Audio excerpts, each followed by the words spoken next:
قرآن کو اپنا دوست بنائیں، غم اور دکھ میں قرآن کو ساتھی بنا لو۔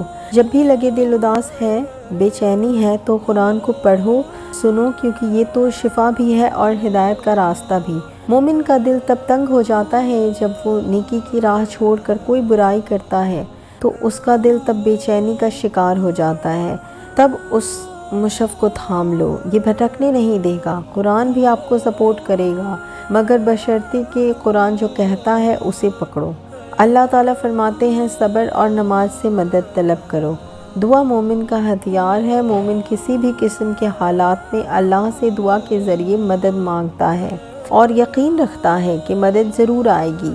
وہ بدگمان نہیں ہوتا، مایوس نہیں ہوتا، ہمت نہیں ہارتا، بلکہ کوشش کرتا رہتا ہے اور مدد کا انتظار کرتا ہے، کیونکہ وہ جانتا ہے کہ اللہ تعالیٰ بھی انہی کی مدد کرتے ہیں جو اپنی مدد آپ کرتے ہیں، اور بالآخر وہ اللہ کی مدد کو پا لیتا ہے۔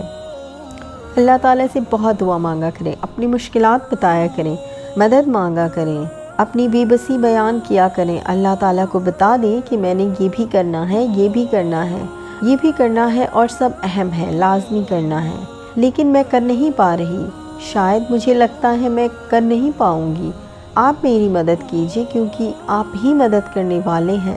تکلیف دہ راتوں میں جاگ کر آپ نے جو باتیں اللہ سے کی ہیں نا، اور ان باتوں پہ جو آنسو بہائے ہیں نا، اللہ نے ساری محبت سے محفوظ کر لیے ہیں۔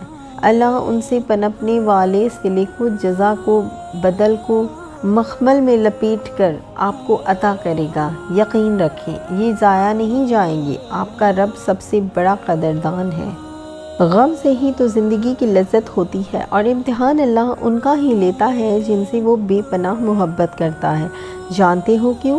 تاکہ وہ انہیں چن لے اور اپنا بنا لے، اور جن کو وہ چن لیتا ہے انہیں کسی اور کا نہیں ہونے دیتا۔